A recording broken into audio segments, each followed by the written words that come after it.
राष्ट्रपतिଙ୍କ मयूरभंज गस्त ପାଇଁ रेल विभागर समीक्षा। निज जन्ममाटी को आसिबे महामहिम राष्ट्रपति द्रौपदी मुर्मू।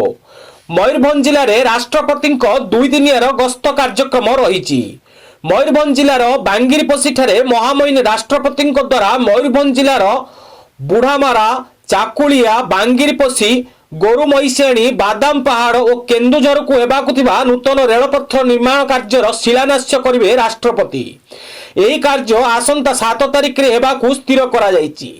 एही नूतन रेलपथ प्रकल्प कार्यर शिलान्यास महामहिम राष्ट्रपति द्रौपदी मुर्मू करकमले हेबाकु जाउथिबारु रेल विभाग पक्षरु तत्परता प्रकाश हेबा सह तार पूर्व प्रस्तुति पई दक्षिण पूर्व रेलवाई खड़गपुर डिविजनल डीआरएम प्रेमानंद शर्मा बांगिरपोशी गस्त करिसेंती।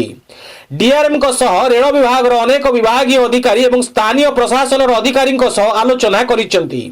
1 मास पूर्व महामहिम राष्ट्रपति बांगिरपोशी गस्त कार्यक्रम थिबा बेले ताहा स्थगित रखा जायतिला।